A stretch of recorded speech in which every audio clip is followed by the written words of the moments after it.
नमस्कार, मैं मनमोहन मिश्र। इस चुनाव में वोट करना आपकी संवैधानिक जिम्मेदारी तो बनती है, लेकिन आपके राष्ट्रवाद पर बहुत बड़ा प्रश्न चिन्ह लग चुका है कि आप कितने देशभक्त हैं, राष्ट्र के प्रति आपकी सोच क्या है और राष्ट्र को आप किस हद तक अपने आप में आत्मसात कर रखे हैं, कर पाते हैं या कर चुके हैं या करेंगे।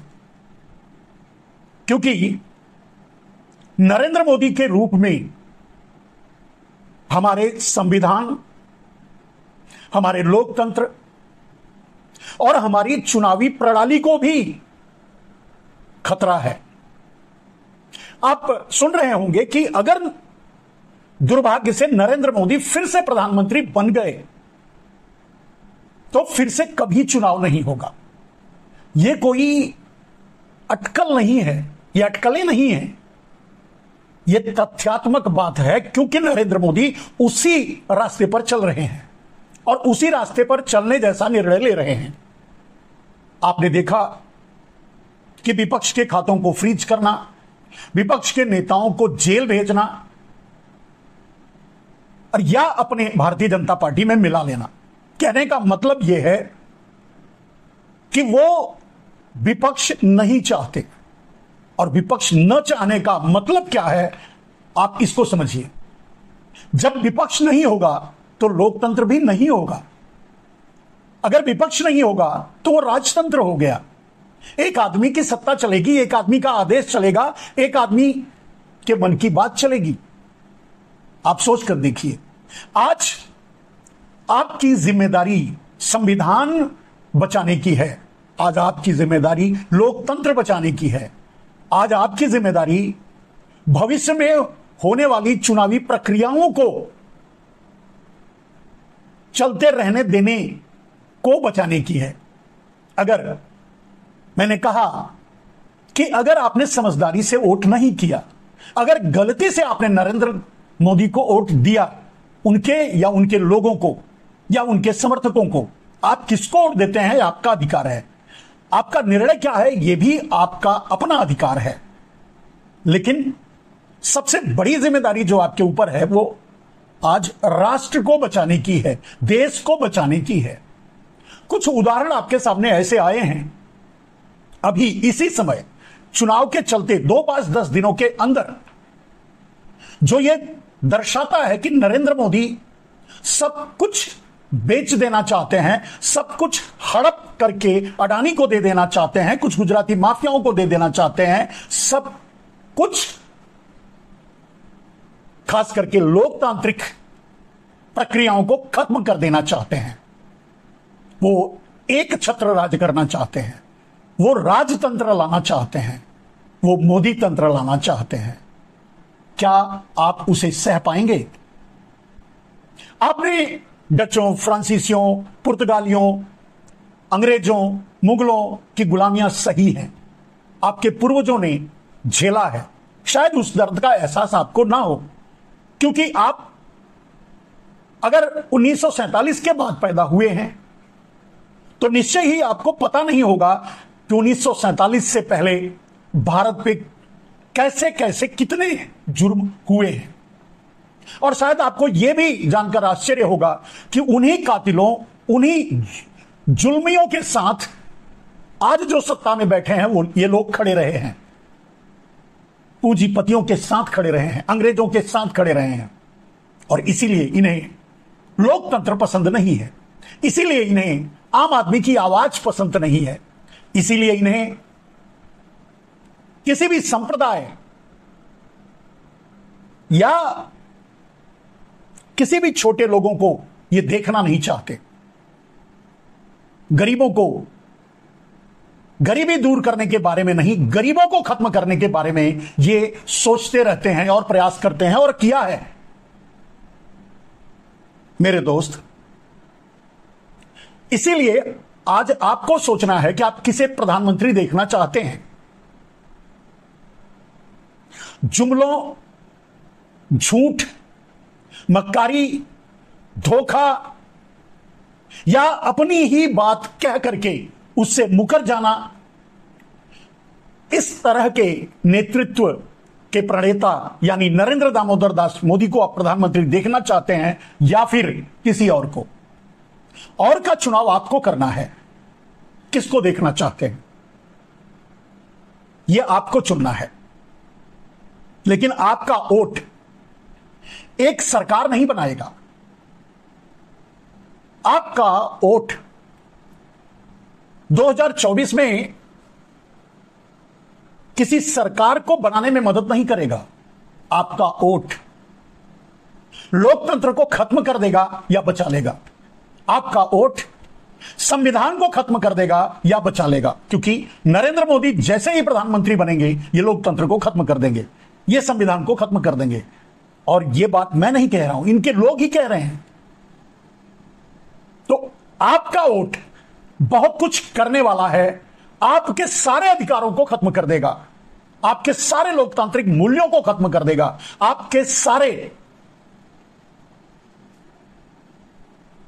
आपसे सब कुछ छीन लिया जाएगा। और उसका उदाहरण आपके सामने है। मैंने कहा कि कुछ को जेल में डाला जा रहा है।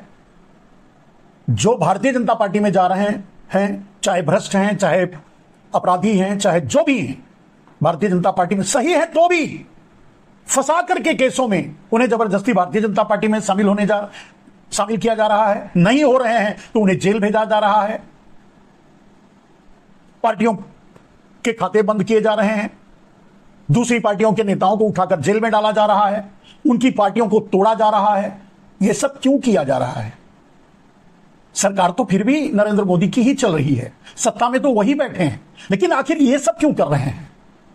जानते हैं, यह सब इसलिए कर रहे हैं कि कल आप नरेंद्र मोदी से, जो आज सोशल मीडिया या दूसरे माध्यमों से या कुछ लोग बाहर आकर के सवाल पूछते हैं, आवाज उठाते हैं, लोगों के हितों की बात करते हैं, गरीबी की बात करते हैं, महंगाई की बात करते हैं, बेरोजगारी की बात करते हैं, मोदी के अत्याचारों, अनाचारों, दुराचारों की बात करते हैं, वो भी ना कर सकें, इस तरह का तंत्र लाना चाहते हैं नरेंद्र मोदी। अगर चुनाव जीते, सत्ता में आए आपके वोट से, तो अमेरिकन तंत्र लेके आएंगे, एक आदमी सब कुछ रहेगा, वही सब निर्णय लेगा। या चीनी तंत्र लेके आएंगे, आजीवन नरेंद्र मोदी ही प्रधानमंत्री या राष्ट्रपति बने रहेंगे। या रशियन तंत्र लेके आएंगे। भारतीय लोकतंत्र को तो नहीं छोड़ेंगे, यह निश्चित है। अब आप जो वोट देंगे वो भारतीय लोकतंत्र और भारतीय संविधान का कत्ल करेगा या बचाएगा। आपका वोट दो तरफा होगा, दो तरफ होगा, या इस तरफ या उस तरफ। या भारतीय लोकतंत्र को बचाएगा या खत्म करेगा, या संविधान को बचाएगा या संविधान को खत्म करेगा। यह आप पर, इसीलिए आप पर बहुत बड़ी जिम्मेदारी आन पड़ी है कि आप अपने वोट का इस्तेमाल, आप जब भी वोट करें, आप राष्ट्र के प्रति जिम्मेदार बनकर के वोट करें। मैंने कहा कि नरेंद्र मोदी ने इन 10 सालों में झूठ, मक्कारी, जुमला के अलावा कुछ नहीं दिया है। महंगाई की बात करके सत्ता में आए थे, महंगाई से आपकी कमर तोड़ दी है। पेट्रोल डीजल के महंगाई की बात करके आप सत्ता में आए थे, पेट्रोल डीजल को इतना महंगा कर दिया जिसकी कल्पना भी आप नहीं कर सकते। किसानों को 2 गुना दाम देने का वादा करके आए थे, उनके मूल्य को 2 गुना करने का वादा किए थे। आज एमएसपी पे, मिनिमम सपोर्टिंग प्राइस पे बात करने के लिए तैयार नहीं है, और जबकि वादा किए थे किसान बिल के बाद।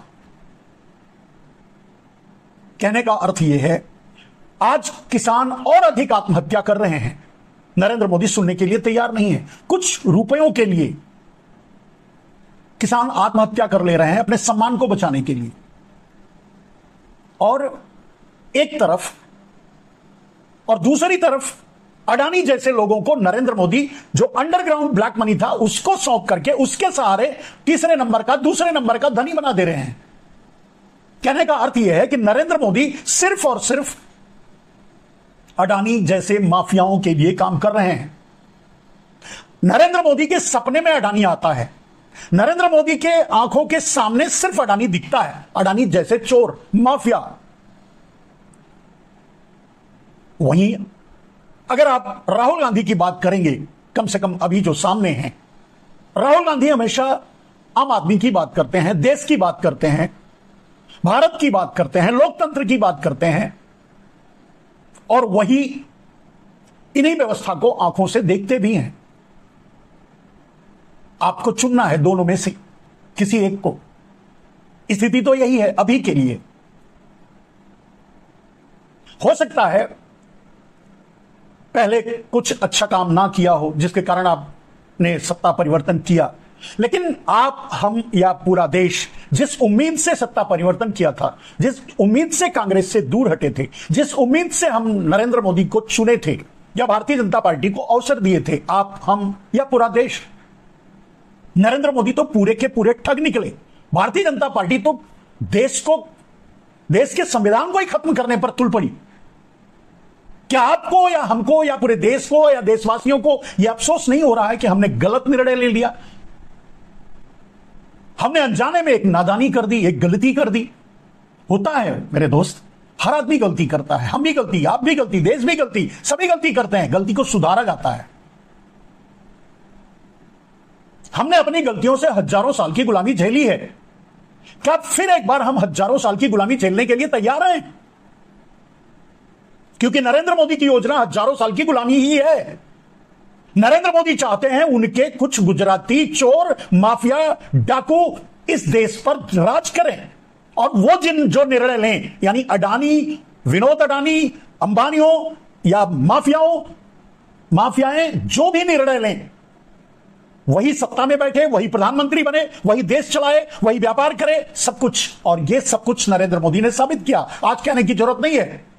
देश का पोर्ट, देश का एयरपोर्ट, देश का रोड, देश का रेलवे, देश का कोयला, देश की बिजली, देश का सब कुछ इंस्टीट्यूशन अडानी को बेचा, यानी खुद को खरीदा। खुद खरीदा यानी मोडानी और अडानी में कोई अंतर नहीं है, आप भी जानते हैं।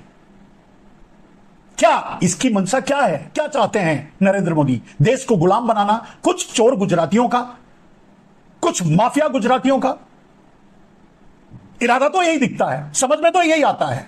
और फिर लोकतंत्र इनके आड़े आ रहा है, चुनाव तंत्र इनके आड़े आ रहा है। कभी भी इनको हटाया जा सकता है, कभी आप वोट देकर के इनको हटा सकते हैं, यह डर लगा हुआ है। इसीलिए ये संविधान को भी खत्म करना चाहते हैं, लोकतंत्र को भी खत्म करना चाहते हैं, पूरी व्यवस्था को भी खत्म करना चाहते हैं। ये चाहते हैं कि दिल्ली की राजधानी जूनागढ़ जाए। ये चाहते हैं कि देश कुछ माफिया गुजरातियों का गुलाम बनकर रह जाए, और वही व्यवस्था इन्होंने 10 सालों में कायम किया है। जितने भी डिफॉल्टर्स, बैंकों के डिफॉल्टर्स आज हैं, उसमें 80% गुजराती माफिया हैं। सारे गुजरातियों की बात नहीं कर रहा हूं, आम गुजरातियों की बात नहीं कर रहा हूं। मैं उन माफिया गुजरातियों की बात कर रहा हूं जिन्होंने बैंकों से पैसा लेकर के वेलफेयर डिफॉल्टर बनकर के आज ऐश कर रहे हैं, या देश छोड़कर के विदेश में जा चुके हैं, वहां जाकर ऐश कर रहे हैं। और नरेंद्र मोदी वही चाहते हैं। आपका पैसा, हमारा पैसा, देश का पैसा, गरीब का पैसा, मजदूर का पैसा, जो ब्लैक मनी के रूप में देश और विदेश में था, उसी की आस जगा करके आपके मन में आपसे वोट मांगा था कि हम 15-20 लाख तो यूं ही मिल जाएंगे, जब सत्ता में आऊंगा 100 दिन में लेके आऊंगा। न जाने कितने झूठ, न जाने कितनी बातें, न जाने कितने जुमले छोड़ करके यह आदमी उस कुर्सी तक पहुंचा और आपसे धोखा किया। सब कुछ यह अडानी के लिए किया।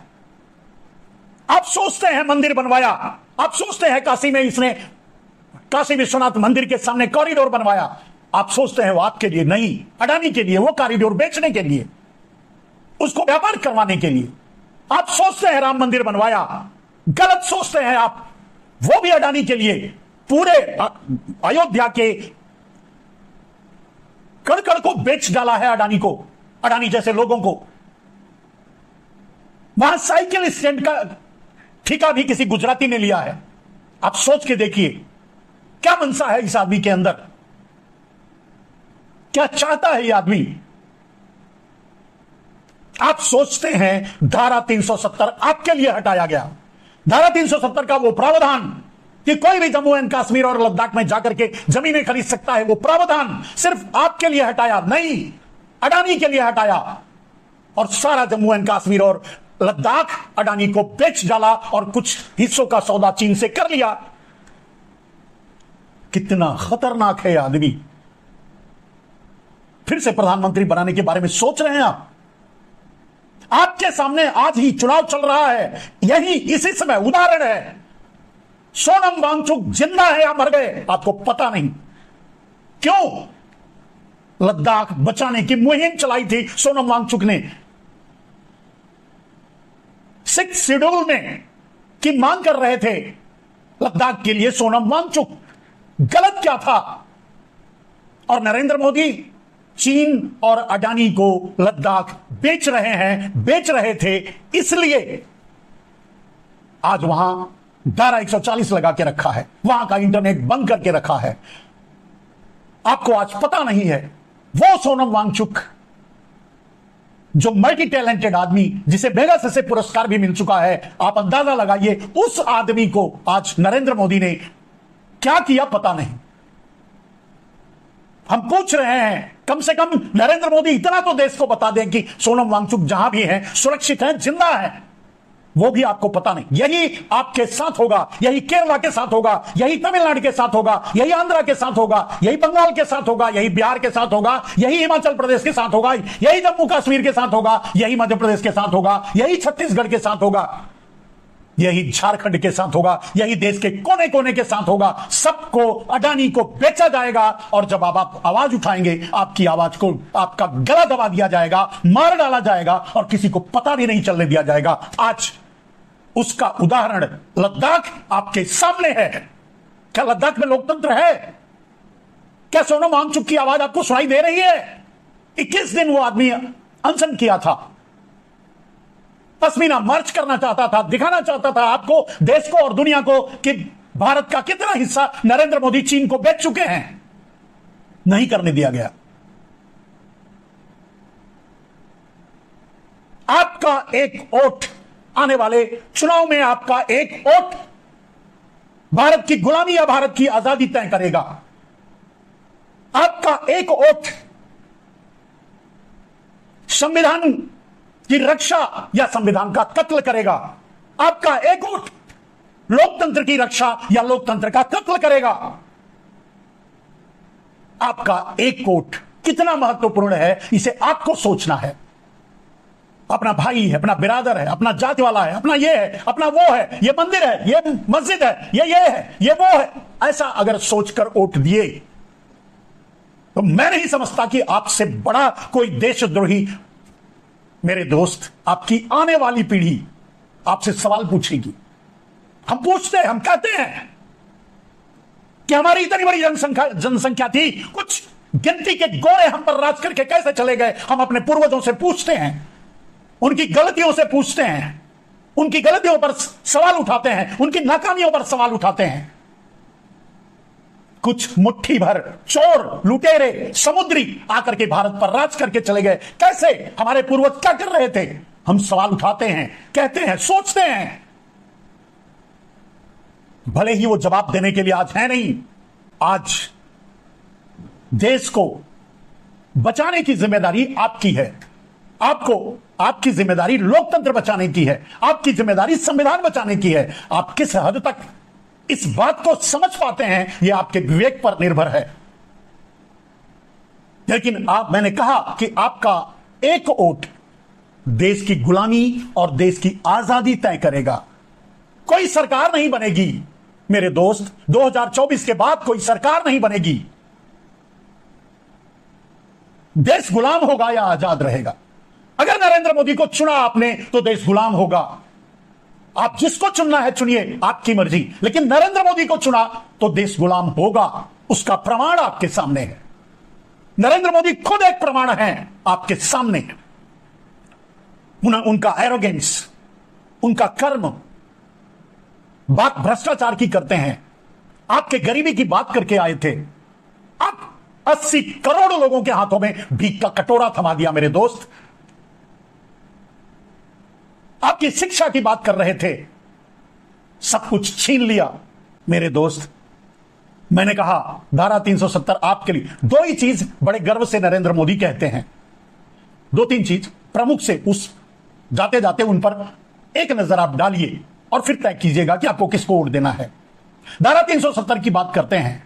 भारत के कितने लोग जाकर के जम्मू कश्मीर और लद्दाख में बसे हैं? एक भी नहीं, सिंगल वन मैन नहीं। लेकिन जम्मू एंड कश्मीर को अडानी को बेच डाला नरेंद्र मोदी ने। फायदा किसका हुआ? धारा 370 किसके लिए हटाई गई? समझ के देखिए मेरे दोस्त। सिर्फ यही नहीं, पूरे देश के इंफ्रास्ट्रक्चर को किसको बेचा? नरेंद्र मोदी ने, अडानी को। फायदा किसका हुआ? अडानी का या अडानी जैसे चोरों का। किसानों से धोखा हुआ। आज किसान आंदोलन करने के लिए बाहर निकल रहे हैं तो उन पर गोलियां बरसाई जा रही हैं। वांगचुक अपनी मांग लेकर बाहर आ रहे हैं तो उनको बंद किया जा रहा है या गोलियां बरसाई जा रही है, मार ही डाला गया, पता नहीं। महंगाई, गरीबी, बेरोजगारी 2 करोड़ रोजगार देने का वादा करके आए थे। क्या किए उन्होंने? जो सेना में जाते थे कम से कम गर्व करने के लिए, उनको भी वॉचमैन बना दिया 5 साल का कॉन्ट्रैक्ट वॉचमैन। इसीलिए मैं कह रहा हूं मेरे दोस्त, अगला चुनाव, आपका अगला वोट इस देश को गुलाम बनाएगा या आजाद रखेगा। नमस्कार।